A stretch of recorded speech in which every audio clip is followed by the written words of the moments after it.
भौतिकता और चकाचौंध भरी दुनिया में इस दुनिया की हर एक समस्या को एक समाधान सा मिल गया। जो भी आया तव चरण में आत्मानंद में नहा गया। क्या गाऊं गुणगाथा तेरी हे शिवशत गुरुदेव, क्या गाऊं गुणगाथा तेरी हे शिवशत गुरुदेव। आपके रूप में हमें इस युग में प्रत्यक्ष भगवान मिल गए। प्यारी गुरुवाणी है, बड़ी ही सुहानी है। अरिहंताणं ओम नमो अरिहंताणं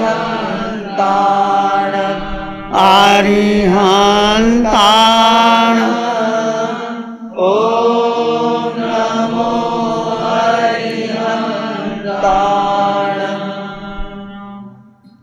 अरिहंत परमात्मा महाविद्य क्षेत्र में विराजमान, जिनकी अनंत अनंत कृपा हम सब पर बरस रही है, उस प्रभु के चरण सरोजों में अनंत अनंत आस्था के साथ नमन वंदन प्रार्थना कृतज्ञता के भाव। शासनपति भगवान महावीर, जिनका धर्म शासन धर्म संग धर्म तीर्थ में हम सब धर्म की डुबकी लगा रहे हैं, उस प्रभु की साधना को, ज्ञान को, उनकी तप को अनंत अनंत नमन प्रार्थना कृतज्ञता के भाव। प्रभु महावीर की वाणी की 12 भावनाओं के बारे में हम चर्चा कर रहे थे। पहली भावना अनित्य भावना। इस संसार नित्य नहीं है, प्रतिपल प्रतिक्षण बदल रहा है।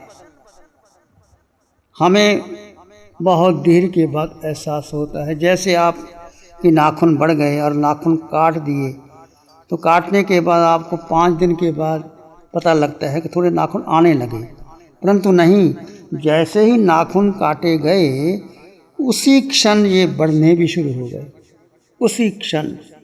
परंतु हमें उसका एहसास देर से होता है। तो संसार में जो कुछ भी घटित हो रहा है वो प्रतिपल प्रतिक्षण बदल रहा है, अनित्य है, नित्य कुछ भी नहीं है। Change is the law of nature, everything decay, death and destruction of the law of nature। प्रकृति प्रतिपल प्रतिक्षण बदल रही। हमें लगता है कि सब ठहरा हुआ है, इस संसार में कुछ भी ठहरा नहीं है। ये शरीर जो आप अपना मानते हो, ये भी प्रतिपल प्रतिक्षण बदल रहा है।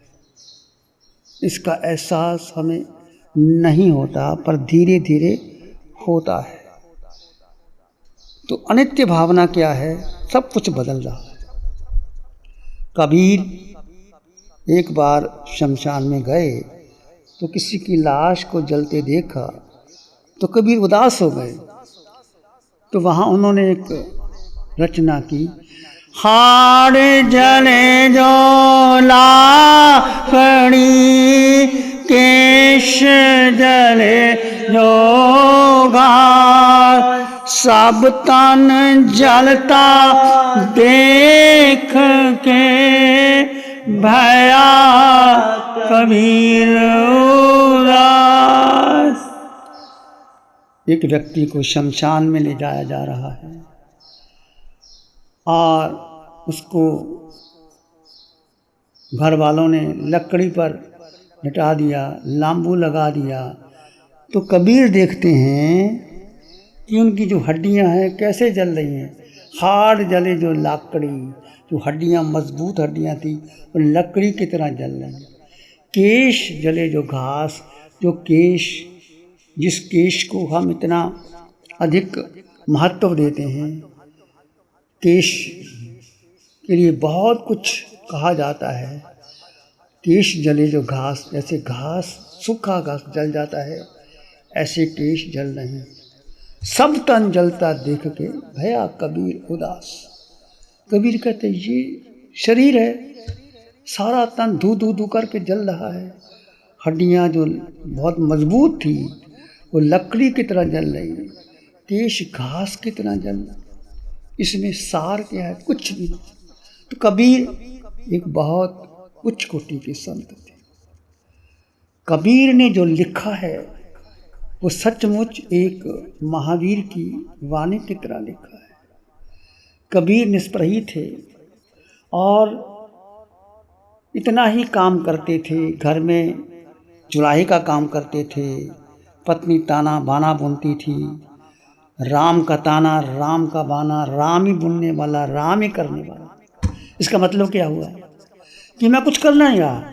ये ताना और बाना दो होते हैं ना, एक ताना होता है एक बाना होता है। जो बनाते हैं, दरी बनाते हैं या खेस बनाते हैं, तो कहता मेरा कुछ नहीं है, पत्नी भी साथ में है, बेटा भी साथ में है।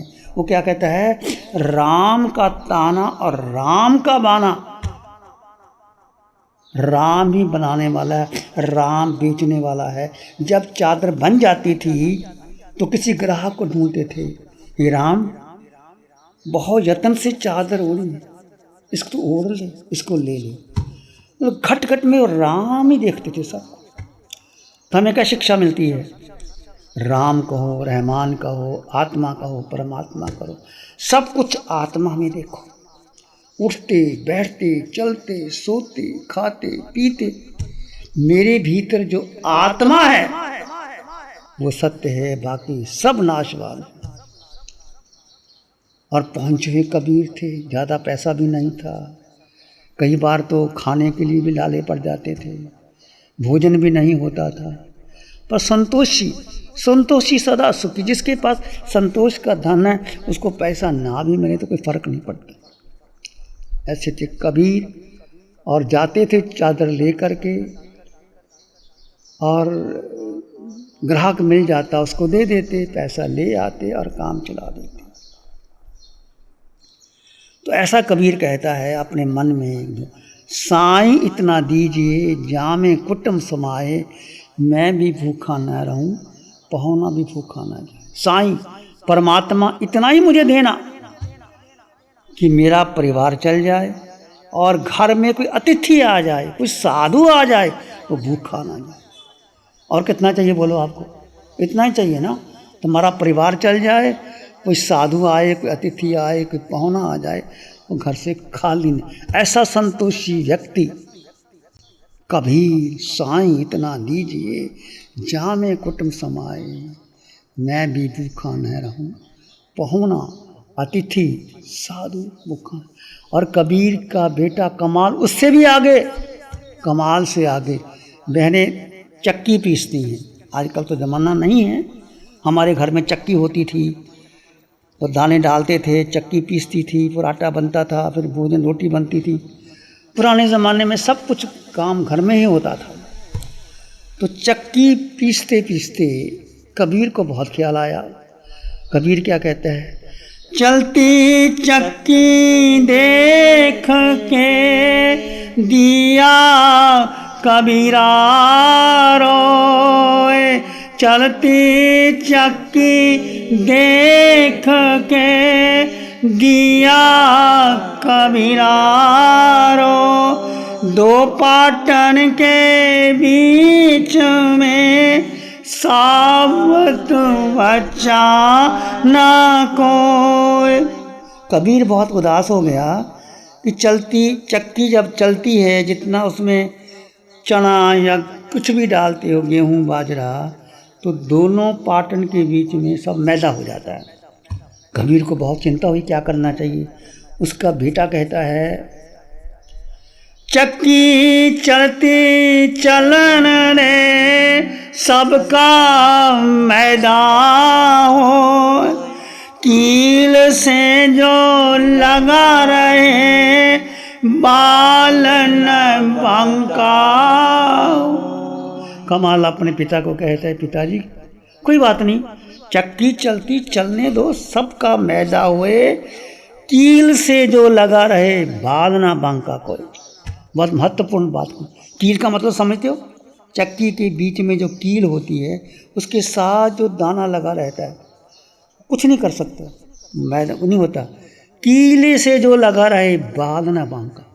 एक अध्यात्म का प्रकरण आता है। कील का मतलब क्या हुआ, कील का मतलब क्या हुआ, कील का मतलब जो अपने से लगा रहे, केंद्र बिंदु, अपना केंद्र बिंदु में आगे उसको कुछ बिगाड़ नहीं सकता। कि जो अपने में स्थित हो गया, भगवान कहते हैं कोई कर्म छू नहीं सकता आपको, कितना सुख आ जाए दुख आ जाए कुछ नहीं होता। कीले का मतलब संसार में जो चलता है होने दो, परंतु जो अपने में स्थित हो गया उसको कोई दुनिया की ताकत दुखी नहीं कर सकती। ऐसा बेटा और ऐसा बाप से बेटा सवाया हो जाता है कई बार। तो उसने ऐसा दुआ कहा कि कोई बात नहीं पिताजी, सबका मैदा होने दो।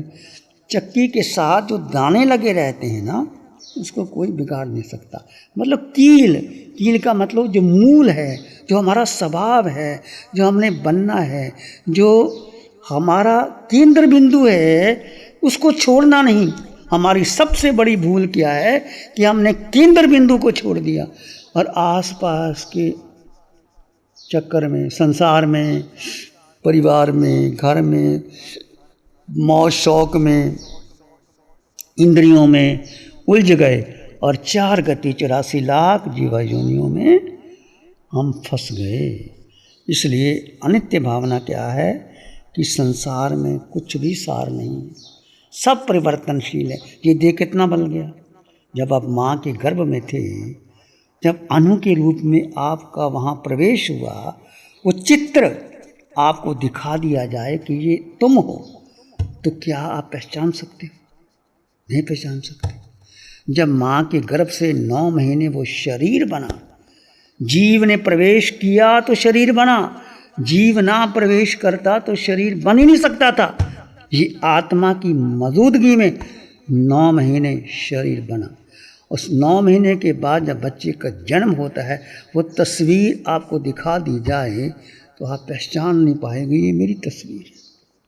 उसके बाद 2 साल, 5 साल, 10 साल के बाद आपकी तस्वीर जब आप 60-70 के हो जाते हैं, आप पहचान नहीं पाते। ऐसे कैसे जीवन परिवर्तनशील चलता चलता चलता कितना शरीर बदल गया। बचपन, जवानी, बुढ़ापा तीनों ही तुझ पे आए, पर तेरा भरोसा कुछ भी ना रहा। ऐसे हमारा जीवन प्रतिपल प्रति क्षण बदल रहा है। हमें लगता है कि मैं वैसा ही हूँ, मैं वैसा ही हूँ। मेरा नाम, मेरा बचपन, मेरी जवानी, मैंने ये कर दिया, वो कर दिया, ऐसा कर दिया। आदमी इतना ही उठाता, क्यों अभिमान करे प्राणी, थोड़े दिन की है जिंदगानी। क्यों अभिमान करे प्राणी, थोड़े दिन की है जिंदगानी। जो आता वो जाता है, आता है वो जाता है। फूल खिले मुरझाता है, फूल खिले मुरझाता है। दुनिया है आनी जानी, क्यों अभिमान करे प्राणी। संसार में कुछ भी अभिमान के लायक नहीं। जो चढ़ता है वो गिरता है, जो गिरता है वो चढ़ता है। आज फूल खिला है, कल को मुरझा जाता है। आप देखते हैं प्रतिपल कितने फूल खिलते हैं, वो मिट्टी में मिल जाते हैं, उसको उठा के डस्टबिन में डाल दिया जाता है। वैसे ही संसार का हाल। तो अभिमान करने के लिए, अहंकार करने के लिए, जो ज्ञानी व्यक्ति है वो कभी अहंकार नहीं करता। जो अज्ञानी है, मूढ़ है, अपने पर वो भरोसा रखता है कि मैं जिंदा रहूँगा, वो अहंकार में सारा कुछ नष्ट हो जाता है। प्यारी गुरुवाणी है, बड़ी ही सुहानी है।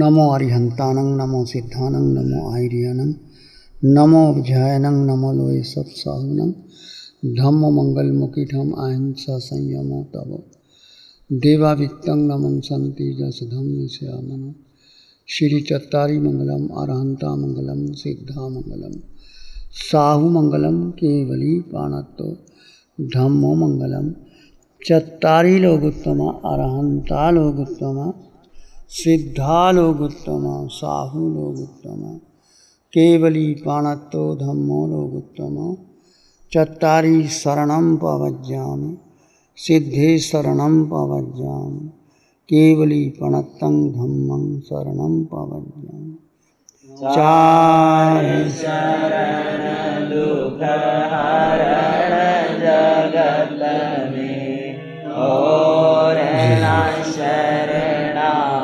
कोई होगा जो भव्य प्राणी करे आराधन उसका जर अमर पद होगा उसका सदा ही मंगल होगा। 60 सालों से अधिक समय से केजीओसी ग्रुप अपने हाई प्रिसिशन प्रोडक्ट्स जैसे staplers, staples, staple removers, paper punch, gun tacker, tape tool, pneumatic tool, industrial staples, stitch wire, scissor और किचन में यूज होने वाले कुछ प्रोडक्ट्स जैसे नाइफ, पीलर्स इत्यादि के द्वारा दुनिया के कंज्यूमर्स और अन्य बिजनेस पार्टनर्स को अपनी प्रोडक्टिविटी, एफिशिएंसी और क्रिएटिविटी निखारने में मदद कर रहा है। केजीओसी ग्रुप दुनिया के जाने माने लार्जेस्ट मैन्युफैक्चरर्स में से एक है जो कि अपने 4 ब्रांड्स कोहे, कंगारू, म्यूनिक्स और माइल्स के माध्यम से दुनिया के लगभग हर देश में उपलब्ध है। यह प्रोग्राम केजीओसी के सौजन्य से प्रस्तुत है। हमको ऐसी कृपा दृष्टि दे।